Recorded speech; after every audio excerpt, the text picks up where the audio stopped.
السلام عليكم ورحمة الله وبركاته أصحابتا شرفتا له ee ku xiran Cabduush Productions soo dhawaada. Maanta waxaan rabaa inaan ka hadlo qayb ka mid ah qaababka lagu yimaado dalka Canada. Qaybtan waxay ka mid tahay qaybaha ama qaababka ugu caansan ee dalka Canada lagu yimaado. Waxaana la oran karaa waxay ka mid tahay qaababka ugu sahlan ee dalkan lagu iman karo Canada haddii qofka uu shuruudaha uu buuxiyo.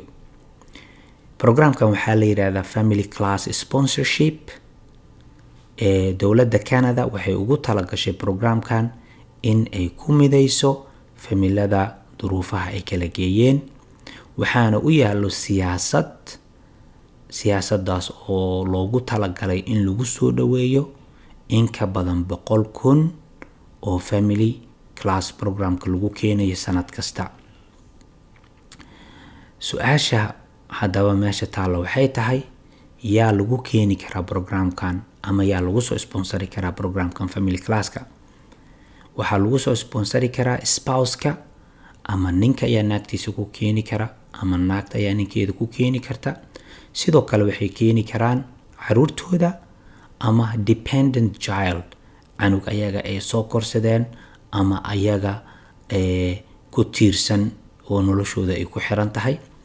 Sidoo kale waxaa lagu keeni karaa programkan oo qofka ku keeni kara waalidkiisa ama waalidkiisa waalidiintii dhalay ayeeyo ama awoow ayaa lagu keeni karaa.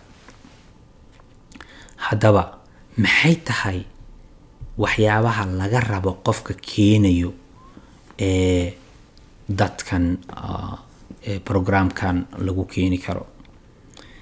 Inta aanan u gelin waxyaabaha iyo shuruudaha kale oo laga rabo aan dib uga hadli doono, waxaan rabaa inaan xoogga saaro qaybta ugu muhiimsan oo ah financial responsibility, oo ah mas'uuliyad dhaqaale. Mas'uuliyadaas dhaqaale ee qofkaas laga rabo waa mas'uuliyad sharciyadeed oo qofka haddii uu saxiixo uusan ka bixi karin ballantaas. Haddii uu contractigaas uu dowladda la galay uu ka baxana hadhowdii caqabada ayaa ka imaanaya. Maxay tahay marka waxyaabaha laga rabo oo dhaqaalaha quseeyo? Kow, waxaa laga rabaa qofka in uu u damaanad qaado muxuu ahaa wixii uu ku noolaan lahaa, cunadii uu ku noolaan lahaa, gurigii uu ku noolaan lahaa, dharkii uu xiran lahaa iyo wax kasta oo qofka ibni aadamku uu u baahan karo oo daruuriyaadka ka mid ah. Su'aasha meesha taala waxay tahay qofka soo sponsoraya xaaskiisa ama caruurtiisa mas'uuliyadaas muddo intee le'eg ayay saarnaanaysaa? Jawaabtu waxay tahay dadku way kala duwan yihiin. Mararka qaar waxaad arkaysaa qof mas'uuliyadda ay saaran tahay 1 sano ama 2 ama 3 sano. Mararka qaar waxaa dhacaysa qof mas'uuliyadda ay saaran tahay 10 sano. 10kaas sano ilaa ay ka dhamaanaysana qofkaas waxaa laga rabaa in uusan jabinin contractigii ama heshiiskii uu dowladda la galay.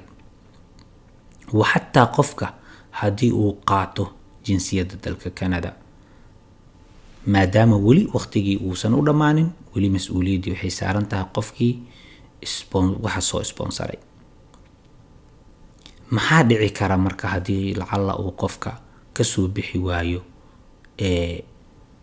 muxuu ahaa shuruudihii iyo maxaan ku yiraahdaa ballantii uu qaaday kadib markuu qofka keeno? Caqabado ayaa ka dhalan karo.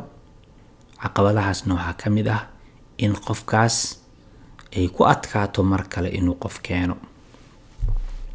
Insha Allah marka soo socota waxaan ka hadli doonaa qofka keenaya dadka ama sponsorka ah maxay tahay shuruudaha laga rabo.